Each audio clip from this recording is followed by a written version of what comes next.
Bom dia, pessoal. Nessa aula de hoje, nós vamos falar da seção 5.2 do capítulo 5 do livro. Capítulo 5 é transformações lineares, essa seção 5.2, transformações do plano no plano, ou seja, transformações lineares que vão do R2 no R2. Então, vamos colocar aqui o título da nossa sessão e da nossa aula de hoje, transformações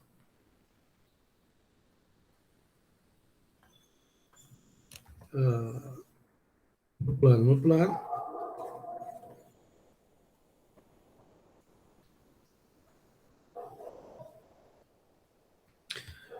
Então, o que significa isso? Significa o seguinte, ou seja, são transformações lineares T, dois pontos, do R2, que é o plano, no R2. Então, quer dizer, são transformações que vão pegar um vetorzinho, digamos assim, V ou XY aqui no R2 e vão associar com um T de V também aqui no R2. Opa, um T de V também aqui no R2, tá certo? Essa aqui é a ideia, ponto final. Então, só lembrando, né? Só recordando, só fazer recordar uma definição inicial aqui que é importante, né?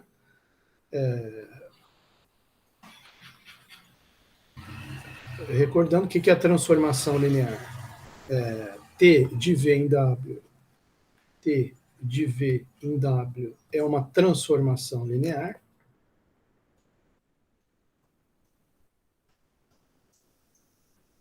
É uma transformação linear. Se V e W são espaços vetoriais, né? Primeira coisa que você tem que ter, você tem o V e W são ESP-VET e, além disso, espaços vetoriais. E, além disso, você tem dois itens, você não pode esquecer jamais. Itens A e B. O item A, ele é o seguinte, sempre que eu tiver dois vetores no domínio aqui V, isso implica que a T da soma deles, T de U mais V, vai ser igual a T de U mais T de V. T de U mais T de V, certo? E o segundo item B, que também é uma condição para que seja uma transformação linear, é se eu pegar um alfa pertencente a reais, um alfa pertencente a reais, e um Vzinho pertencente a Vzão, Vzinho pertencente a Vzão, isso implica que o T de alfa V, isso implica que T de alfa V é igual T de alfa V é igual a alfa T de V. Ponto final. Certo? Então, isso aqui só recordando a definição de transformação linear. Todas essas que a gente vai ver agora são transformações lineares. Então, todas elas estão respeitando isso aqui. E também já discuti com vocês na aula passada, e vamos discutir de novo nessa aula também, a ideia de que para cada transformação linear dessas aí que a gente está comentando, existe a possibilidade, sempre vai existir, a ideia ou possibilidade de representar essa transformação linear por uma matriz. Esse é um dado muito importante. Então, no caso de transformações, como a gente vai ver aqui do R2 no R2, transformações do plano no plano, essa matriz que vai representar essa transformação vai ser sempre uma matriz 2 por 2, uma matrizinha com 4 números, que vai representar a transformação. A gente vai, em cada um dos exemplos, a gente vai imaginar, vai procurar discutir como seria essa matriz que representa a transformação. Uma outra questão importante que a gente já tem que ficar esperto é a seguinte: no caso dessa matriz que representa a transformação, ainda nessa sessão ele ainda não está entrando muito nisso que eu vou falar, mas eu já vou adiantar. A matriz depende das bases que eu escolho aqui para os dois espaços vetoriais, V e W. A gente já estudou espaços vetoriais no capítulo 4, né? Já estamos no 5, e a gente viu que os espaços vetoriais eles têm base, né? E que não é única. Não é única, tanto que a gente tem a ideia da mudança de base, né? Por que tem a mudança de base, matriz de mudança de base? Justamente porque existe a possibilidade de você escolher uma base para um espaço vetorial, depois cansar daquela base e querer outra base, né? Todas elas vão ter o mesmo número de elementos, porque todas elas são bases do mesmo espaço vetorial, que vai ter uma certa dimensão n. Então, todas as bases vão ter n elementos, mas são bases diferentes, com vetores diferentes, né? Se você quiser passar de uma para outra, tem lá a matriz de mudança de base. Então, dependendo dessa escolha da base que você fizer aqui para o V e para o W, a matriz da transformação vai mudar. Então, quer dizer, como é que a gente vai saber qual matriz que é, professor? Bom, ou o exercício vai dizer explicitamente quais que são as bases que você tem que considerar, essa é uma opção. Se o exercício não falar nada, o que você faz? Base canônica. Sempre que não mencionar nada de base, você já interpreta que, não, ele está considerando nos espaços vetoriais a base canônica. É isso. Mas o importante é você ter essa consciência, você ter o conhecimento de que a matriz que você precisar obter para representar a transformação linear, aquela matriz ela depende da base dos espaços vetoriais. Se o cara não falou nada de base, você está obtendo ali a matriz da transformação linear na base canônica dos dois espaços, né? Que nem precisam ser o mesmo espaço. Aqui no caso vai ser R2 e R2 na aula de hoje, mas poderia ser, a gente já viu exemplos já de R2, R3, né? Aí você vai conseguir a matriz de uma transformação linear do R2 para o R3. Então, é uma matriz que multiplica um vetor no R2 e sai um vetor no R3 como resposta. Então, ela é uma matriz 3 por 2. Só que quais são os números dentro dessa matriz 3 por 2? Esses números dependem de qual base do R2 e do R3 você está escolhendo. Não falou nada de base, supõe que é a base canônica. 1, 0, 0, 1 no caso do R2, 1, 0, 0, 0, 1, 0, 0, 0, 1 no caso do R3. E aí faz a continha lá para conseguir a matriz, já sabendo que ela está em relação à base canônica dos dois espaços, porque o cara não falou nada de base. Tá? Mas nós vamos ver isso aí em vários exemplos na aula de hoje. Tá? Mas eu já estou adiantando para você. Lembrando que é uma transformação linear, lembrando que para toda transformação linear você pode conseguir uma matriz que a representa, lembrando que essa matriz depende da escolha de base, aqui do domínio e do contradomínio, e finalmente observando que se o cara não falou nada das bases, você considera que é a base canônica, para fazer a matriz que representa a transformação linear. Tá? Então, agora iremos apresentar uma visão geométrica, por isso que eu até deixei aqui o GeoGebra aberto, para a gente poder fazer algumas figuras aqui, já que ele está falando de visão geométrica, né, das transformações lineares. Agora iremos apresentar uma visão geométrica das transformações lineares, dando alguns exemplos de transformações do plano, no plano, ou seja, do R2 no R2. Tá?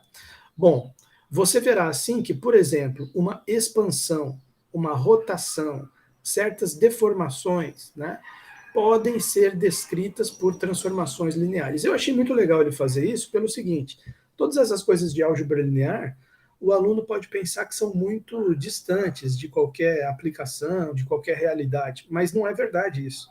A verdade é que tem muita coisa prática, assim, que pode ter aplicação em, como eu já disse, computação gráfica, física, mecânica, e essas coisas práticas e com muitas aplicações nessas áreas são descritas por transformações lineares. Ele está dando alguns exemplos aqui. Por exemplo, uma expansão, uma contração, expansão ou contração, uma rotação, como a gente até viu na época da mudança de base, vamos ver de novo hoje, certas deformações, como por exemplo, ele vai dar um exemplo aí do cisalhamento, né? Todas essas operações, por exemplo, você tem uma expansão, você tem um quadrado aqui, uma placa feita de algum material, aí expandiu, depois rotacionou 90 graus. Essas duas movimentações que aconteceram nessa placa, a expansão dela e depois uma rotação, essas duas coisas, cada uma delas pode ser descrita por uma transformação linear, ou seja, por uma matriz, como eu acabei de falar, porque tem sempre a matriz que representa a transformação linear. Então, quer dizer, Aí, uma placa de metal, bateu o sol, expandiu um pouco, depois alguém veio e rotacionou. Uma transformação, outra transformação linear. Se você pegar a matriz das duas transformações e multiplicar, você vai obter uma terceira matriz que faz as duas coisas ao mesmo tempo. Já expande e rotaciona numa vez só, em vez de fazer passo a passo. Né? Então, é um negócio cheio de aplicação, muito útil, muito interessante. Essa é uma ideia importante de ficar aqui. Então, esse primeiro exemplo aqui, expansão ou contração uniforme. Então, vamos colocar aqui, exemplo. Exemplo, vamos colocar nessa cor aqui. É bem fácil esse primeiro, né? Exemplo, expansão, contração.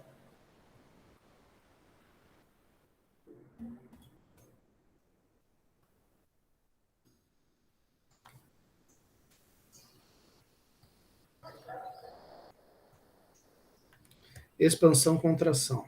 Tá lá. Então, ele coloca aqui o seguinte, né? Vamos ver aqui. A transformação do R2 no R2, alfa pertencente a R, que associa um vetor V a um vetor alfa V. Por exemplo, T de V igual a 2V. Isso é uma expansão. Né? Se o número for menor do que... A gente pode pensar só em números positivos aqui para não dar problema. Né? Ele falou pertencente a R, mas para facilitar a gente pode imaginar maior do que zero. Aí se fosse menor do que zero, bom, teria uma rotação de 180 graus e depois a expansão. Né? Por exemplo, vamos pensar em termos de alfa maior que zero. Os dois aqui que ele pegou, né? Como é que ficaria? A ideia do 2 seria a seguinte, você tem aqui uma T, 2 pontos. Aí, como a gente está vendo aqui, é do R2 no R2, R2 no R2. Tá o quê? Associa um vetor V ao vetor alfa V.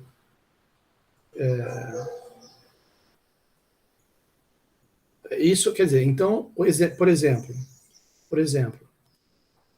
você pode ter T de XY, né, no R2, então vai ser um elemento XY igual a 2 vezes XY. Então, o que acontece com isso aqui? Isso aqui é o seguinte, deixa eu fazer no GeoGebra, para ilustrar. Imagina que você tem aqui vários vetores, todos eles de comprimento, só para título de exemplo, né? Todos eles de comprimento 1. Então, eu vou fazer assim, eu vou colocar aqui uma circunferência, só para dar uma ideia, e colocar uns 4 vetores aqui em cima. Né? Então, essa circunferência aqui tem raio 1, aí eu chego aqui, só vou colocar os pontos aqui, por exemplo, coloco um ponto aqui, coloco um ponto para cá, coloco um ponto para cá, coloco um ponto para cá. 4 vetores aleatórios aqui. Aí coloco os vetorizinhos aqui para os alunos enxergarem. Então tá aqui um vetor, outro vetor, outro vetor, outro vetor para cá. Isso. Tá aqui. Aí o que significa você... opa, deixa eu só aumentar um pouquinho e mudar a cor aqui para ficar mais fácil de ver. Aqui. O que significa eu aplicar uma transformação dessa, t de xy, igual a 2xy? Ela vai fazer isso aqui com os vetores. Por isso que ela chama expansão. Expandiu todo mundo. É claro que você pode imaginar mais vetores aqui, né? Você pode imaginar um vetor para cá, outro para cá, outro para cá, outro para cá. Quer dizer, eu coloquei só 4 assim, só para dar uma ideia, mas eu poderia ficar colocando vários vetores aqui. A hora que eu aplico em cada um deles essa transformação aqui que ele está falando, t de xy igual a 2xy, olha lá, ele até fez o desenho. Todos os vetores são multiplicados por 2. Ele até deixou um tracinho aqui para você ver a altura que estava o vetor original. Ele estava até aqui, de repente aplicou a t, olha lá, pegou o vetor original, aplicou a t, pum, ele expandiu. Ele fica no mesmo sentido, na mesma direção, mas com o módulo multiplicado por 2. Se fosse uma t de xy igual a 3xy, aí ele já iria parar aqui no levar todo mundo por 3. E assim vai expandindo. Né? Agora, vamos voltar para o 1 original, onde estava todo mundo. Estava todo mundo aqui. Aí você, em vez de multiplicar por 2, né, vamos colocar um outro exemplo aqui. Ou, por exemplo, você pode pegar uma t de xy, em vez de multiplicar por 2, você multiplica por meio, igual a meio xy. Aí o que vai acontecer? Pegaria todo mundo e aí virou contração, né? Quer dizer, estava todo mundo aqui com comprimento 1, aí você chega, multiplica pela T de xy igual a meio xy, pum, cai todo mundo para cá, pela metade, até o meio. Então virou uma contração. Então essa que é a ideia do expansão-contração. A fórmula é muito simples, é T de xy igual a um alfa xy, né? Quer dizer, se nós nos restringirmos a... Vamos colocar um comentário aqui que ele não fez. Se a gente pensar em termos de... fazendo a restrição para simplificar, né? Daqui a pouco eu comento dos alfas negativos. Alfa zero, eu nem vou considerar alfa zero, porque esse T de... Se você colocar alfa aqui igual a zero, vai ficar T de xy igual a 0, 0. Então seria uma transformação que pega todo mundo e esmaga para o zero e some todo mundo. Ó. Isso aqui seria T de xy igual a 0 xy, né? Sumiu todo mundo. É transformação linear? É. Se você, nessa T de xy igual a 0, se você for verificar se funciona esses dois itens aqui, funciona. Tá? Ela pode ser chamada de uma contração? Pode. Mas aí contraiu tanto que sumiu, né? Sumiu todo mundo. Então, veja só, se a gente fazendo alfa maior que, ou fazendo, né, vamos colocar assim, considerando alfa maior que 0, o que acontece? Você pode separar em dois casos. Se o alfa for maior do que 1, aí seria uma expansão. Se o alfa for menor do que 1, é uma contração. Agora, aqui ele colocou a palavra uniforme também. Eu entendo, ela não falou nada do uniforme, mas eu entendo que seja porque é uma expansão de todo mundo junto igual, né? Vocês viram aqui que vai expandindo todo mundo junto igual. Só que aqui já era, não sei se eu vou conseguir tirar isso daqui, não. Foi. E quer dizer, você vai expandindo ou contraindo todo mundo junto igual. Agora, aqui com essa circunferência é só para alfa maior do que 0, né? Se o alfa for menor, o que aconteceria se o alfa é menor que 0? Bom, aí você pode separar, ó, se você considerando o alfa menor do que 0, aí o que acontece? Se o alfa for menor do que 0 e menor do que menos 1, é a expansão, porque aí significa que o que é o multiplicar por menos 1? Você está pegando o vetor, invertendo ele, pegando o inverso dele para cá, é a hora que você multiplica pelo menos, né? E vamos supor que seja menos 3, por exemplo. Você inverteu ele para o lado de cá.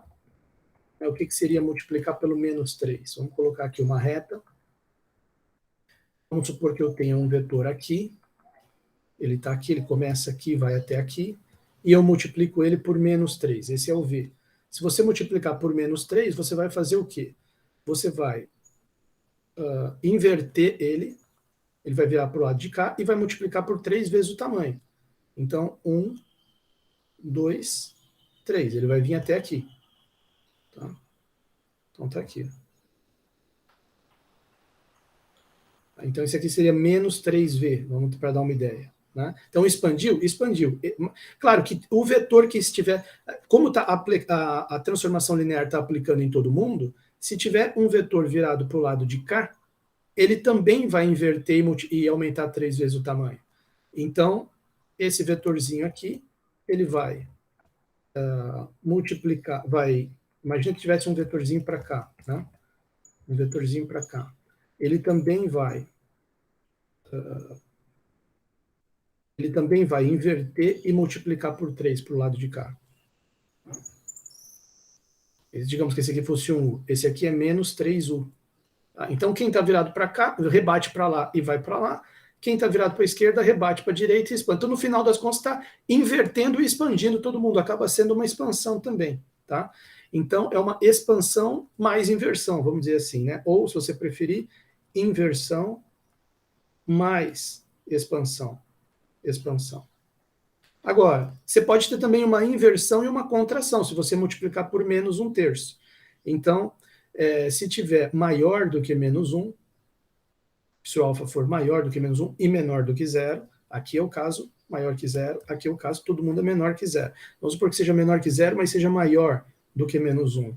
Aí vai ser uma inversão mais contração. Tá? Mas eu estou escrevendo isso aqui só para deixar claro que pouco importa se o alfa é 0, é maior que 0, é menor que 0, vai sempre cair se a fórmula for T de V Se a fórmula for T de V igual a alfa V, vai ser uma contração ou expansão, não tem jeito. Por mais que tenha inversão junto ou não, vai ser contração ou expansão. E o efeito geral é esse que eu estou mostrando aqui na figura. Se o alfa for de contração, vai fazer assim com os vetores. Se for de expansão, pum, vai aumentar eles ainda mais. Tá? Tipo assim, por exemplo.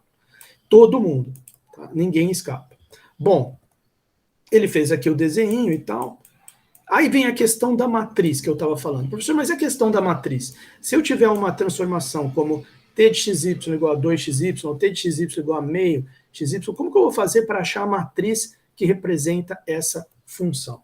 Então, lembra que eu falei que quando o cara não menciona a questão da base, significa que ele está considerando base canônica. Então, o que você faz? Aprende esse procedimento que eu vou falar agora, que ele serve para todos os exemplos que a gente vai ver hoje e para todos os exercícios que você tem para fazer e para todas as situações. É um procedimento geral. Depois nós vamos voltar a falar dele mais para frente no capítulo, mas eu já vou adiantar e vou ensinar ele agora. É um procedimento geral para achar a matriz que representa a transformação.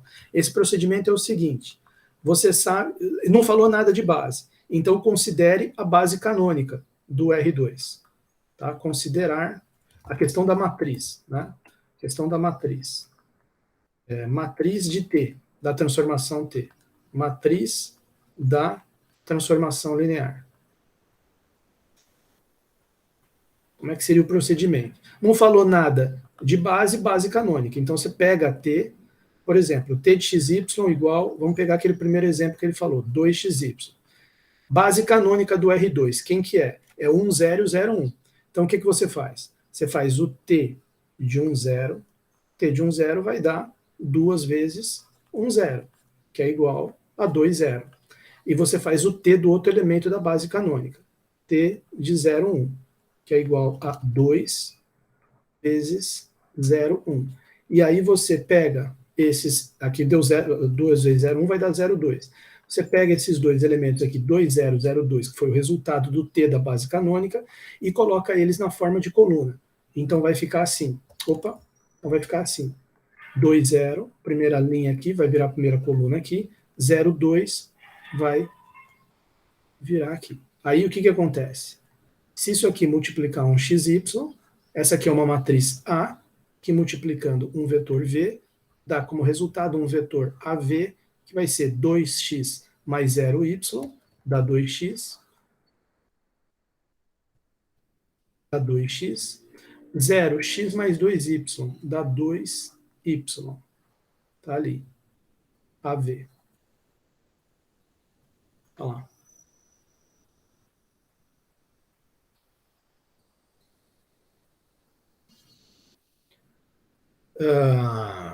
Então é isso. Essa é a matriz que representa essa transformação na base canônica.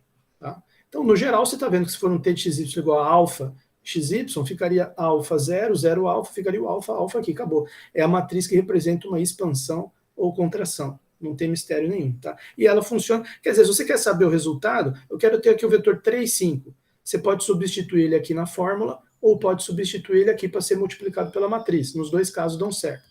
Vamos para o próximo exemplo aqui.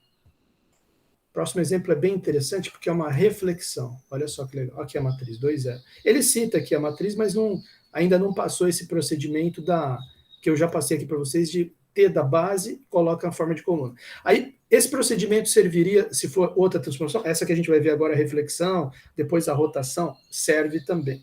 O mesmo procedimento para achar a matriz. Mas e se não for da base canônica? Mais para frente vão ter exercícios onde eu quero a matriz da transformação, dessa transformação, sei lá, por exemplo, uma expansão, só que eu não quero que essa matriz considere base canônica do R2, base canônica. Eu quero dessa base aqui. Aí o cara fala lá uma base. Por exemplo, 1, 3, menos 2, menos 2. Uma base que não tem nada a ver com canônica, mas é uma base do R2 também. 1, 3, menos 2, menos 2. A base do R2 do domínio. E a base do R2 do contradomínio, eu quero que seja 1, 5, 0, 2. Então são duas bases diferentes. E as duas diferentes entre elas e as duas diferentes da canônica. Eu poderia usar o mesmo procedimento? Poderia.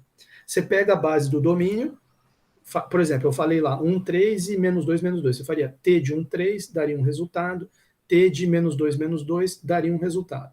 Só que esse resultado que sairia aqui, você teria que escrever ele como combinação linear dos elementos da outra base, do contradomínio. Tá? Depois nós vamos fazer um exercício, vamos fazer alguns exercícios assim para você ver como é que funciona. Faz o t de uma base e pega a resposta e escreve em termos da outra base, como combinação linear dos elementos da outra base. Aí essa combinação linear que vai sair, você coloca na forma de coluna e acabou. Está feita a sua matriz da transformação linear, considerando uma base beta e uma base beta' que não tem nada a ver com a canônica. Tá? Então, em geral, de modo geral, esse procedimento T da base, pega o resultado e coloca na forma de coluna, é o procedimento geral para achar a matriz da transformação. Vamos ver aqui o próximo exemplo. O próximo exemplo é reflexão em torno do eixo X. Tá aqui, reflexão em torno do eixo X.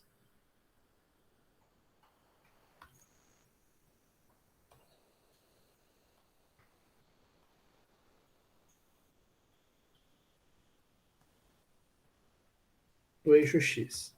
Tá lá. Bom, em primeiro lugar, o que é essa reflexão? É como se o eixo X se tornasse um espelho. Então ele pega o vetor e reflete aqui para baixo. Por exemplo, vamos aqui no GeoGebra. Vamos supor aqui que eu peguei um vetor, vamos colocar aqui um vetor como exemplo, né? Vamos pegar o vetor 3, 2. Tá aqui, ó. Vetor 3, 2. Deixa só eu aumentar aqui um pouquinho. Aqui, isso. Aqui, 3, 2. Ele está exatamente... Opa.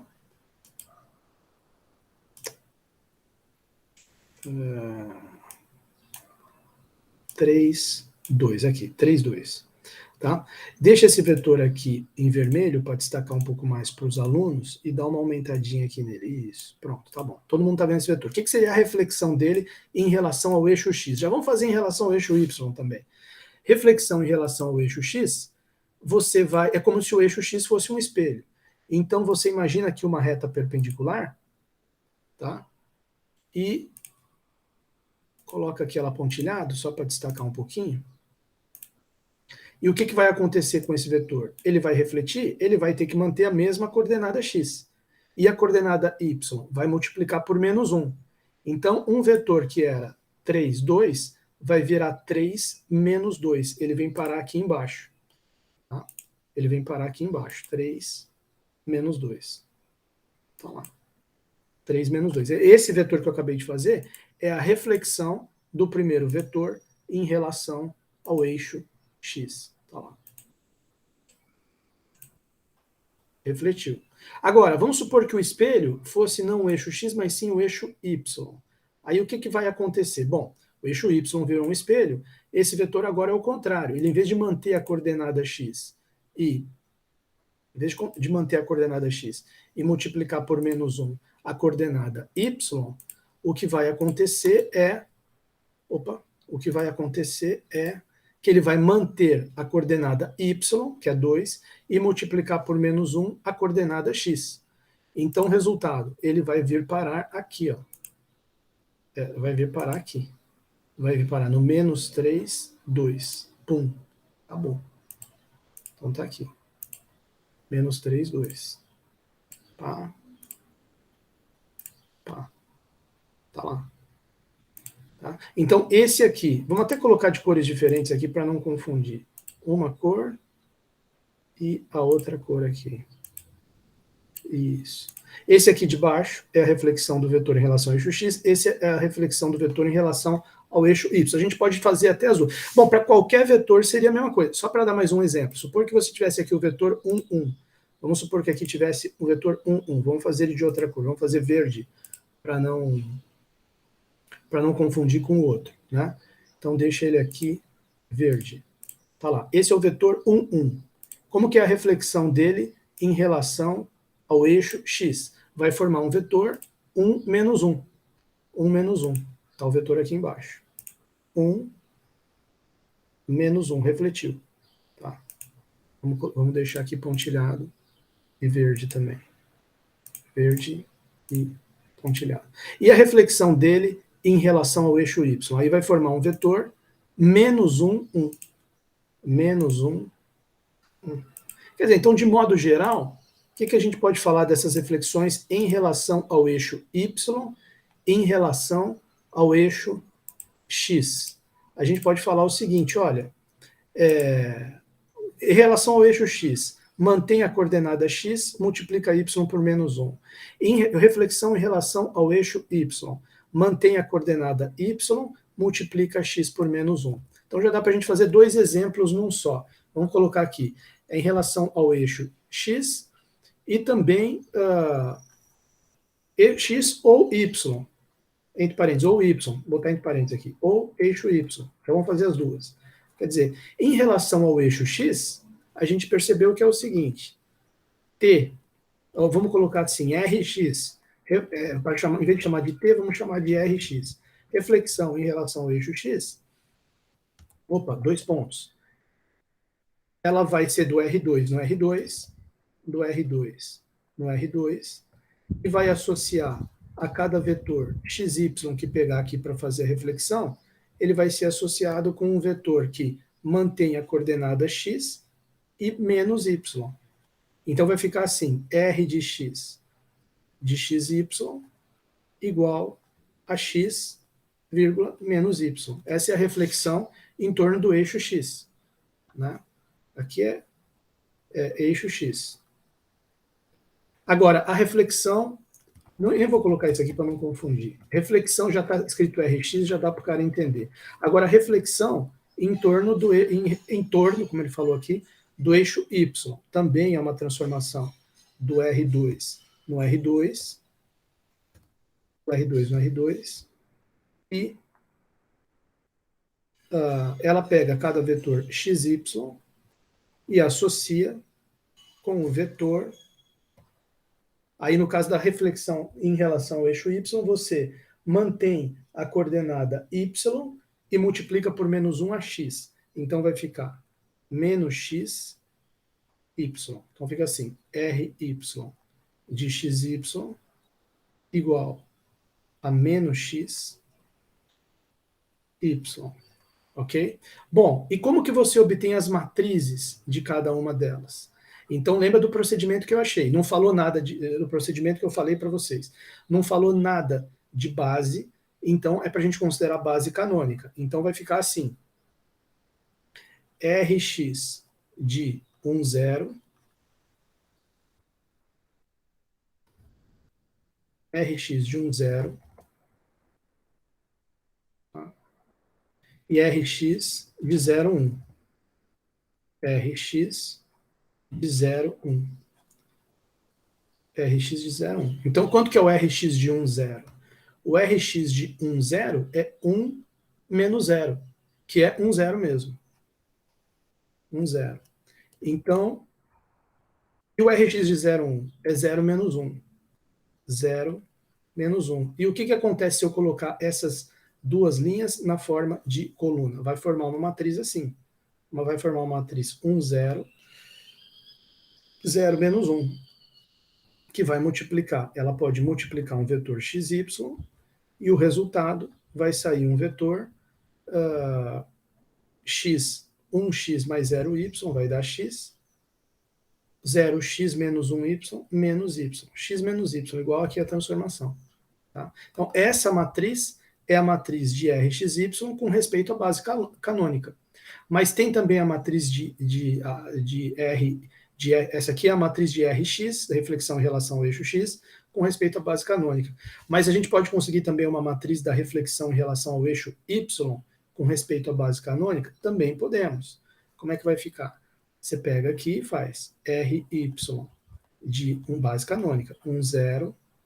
Como é que é a fórmula do Ry? É menos x, y. Então aqui vai ficar menos 1, 0. E Ry em relação a 0, Ry de 0, 1. Então vai dar menos 0, que é 0, vírgula 1. Coloca as duas linhas na forma de coluna. O que vai acontecer? Vai formar uma matriz. Primeira coluna, menos 1, 0. Segunda coluna, 0, 1. Essa matriz multiplica x, y. E o resultado vai ser menos x,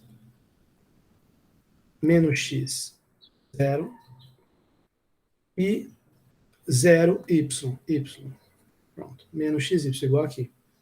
Tá bom. Então você está vendo, eu expliquei para vocês como é, o que significa a reflexão em relação aos eixos, tá? Uma coisa que alguém poderia ter me perguntado, mas o vetor tem que estar sempre aqui para cima para fazer a reflexão? Não, você pode ter um vetor para baixo também. Por exemplo, vamos supor que você tivesse o vetor 2 menos meio. Vamos colocar eu esqueci de fazer um exemplo aqui para baixo. Vamos pegar, por exemplo, o vetor 1,5 menos meio. Está aqui, é esse vetor aqui. Vamos deixar ele em azul. Aqui.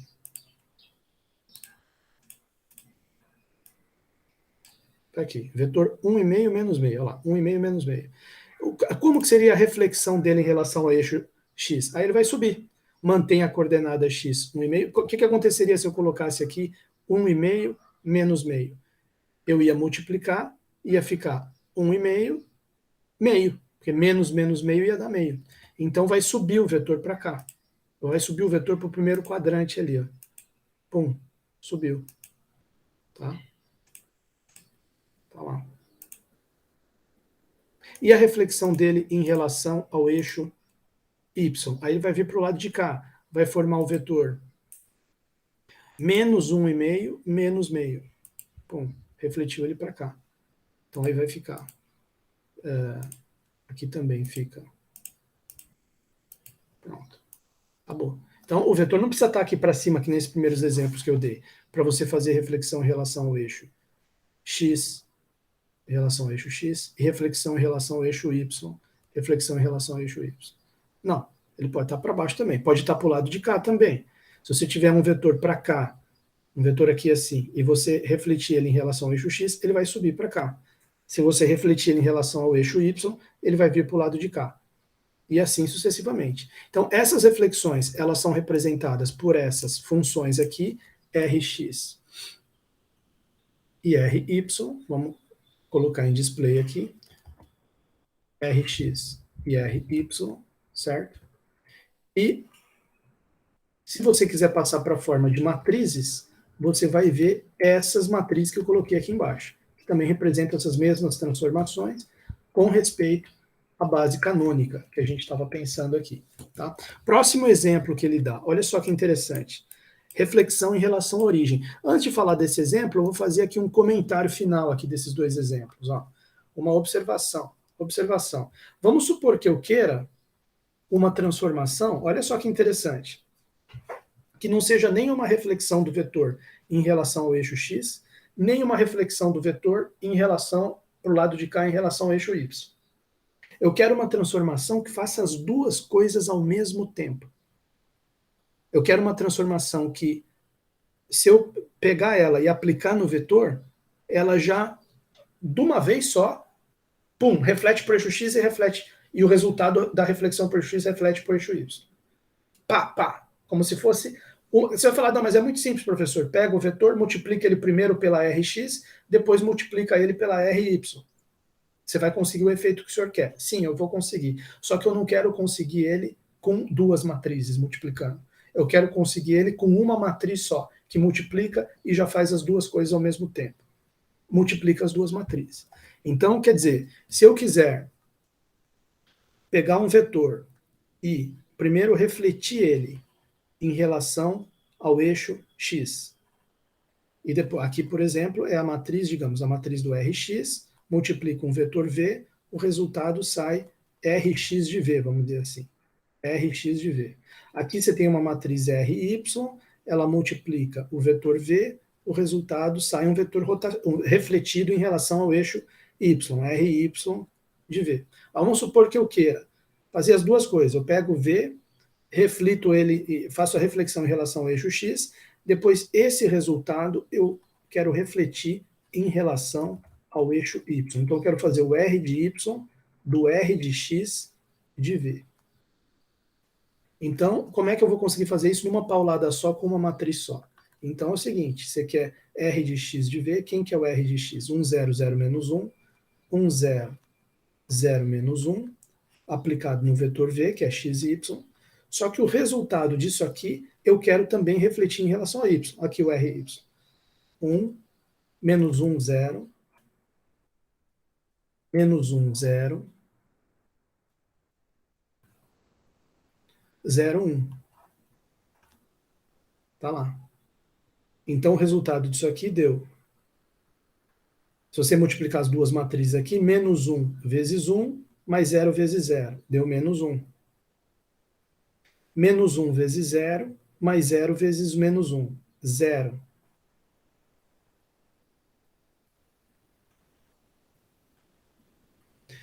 Zero vezes 1, mais 1 vezes 0, 0. 0 vezes 0, mais 1 vezes menos 1, menos 1. E o resultado disso aqui deu menos 1, perdão, menos x, se você multiplicar aqui, né?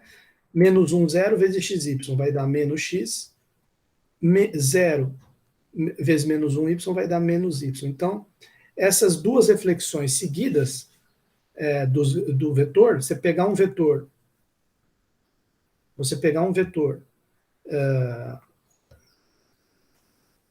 refletir ele em relação ao eixo, vamos que ele está aqui assim, você reflete ele em relação ao eixo x, ele vem aqui para baixo. E depois você reflete ele em relação ao eixo y, ele vem para o lado de cá. Olha lá. Isso equivale a você girar ele 180 graus em relação à origem. Né? É como se fosse que você girou ele para cá primeiro, depois você girou ele para cá. Então é como se tivesse feito um giro só de 180 graus. E a matriz desse giro de 180 graus é menos 1, 0, 0, menos 1. Tá? É uma observação final aqui que eu queria fazer para vocês. Certo? Agora, olha, por que eu fiz essa observação aqui? Olha o próximo exemplo. O próximo exemplo é reflexão em relação à origem, que é justamente girar 180 graus. Olha a matriz que vai ficar.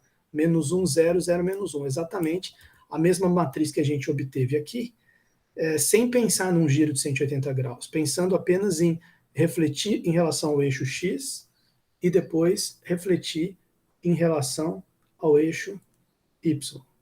Tá? Aqui seria o Rx que você fez, depois você fez aqui o RY,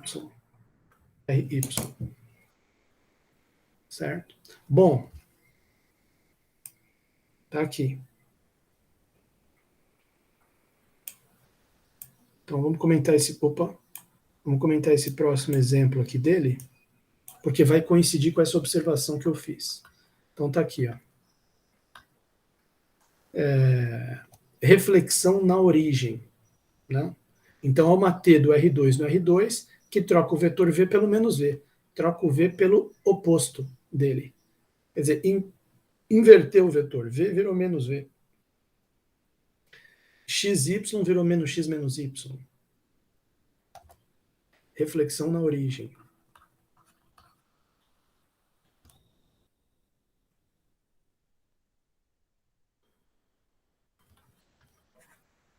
Reflexão na origem. Tá aqui. Então, o que é essa reflexão na origem? É uma transformação T do R2 no R2 que associa a um vetor V, um vetor menos V. Ou seja, associa a um vetor XY do R2, um vetorzinho menos X menos Y. Tá? Ou seja, T de XY igual a menos X menos Y. Se você for fazer o procedimento para obter a matriz a partir dessa fórmula, o que você vai fazer? Você vai fazer T de 1. Lembra aquele procedimento padrão que eu expliquei? T não falou nada de base, base canônica. 1, 0 vai virar menos 1, 0. Menos 1, 0. 0, 1 vai virar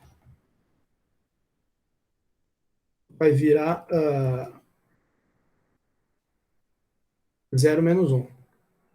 Pega esses dois, coloca na forma de coluna, você vai ter essa matriz aqui. Menos 1, primeira linha vira primeira coluna, menos 1, 0. Segunda linha vira segunda coluna, 0, menos 1. Fechou, certo? Esse aqui multiplica um vetor xy, multiplica um vetor xy, o resultado sai um vetor menos x menos y.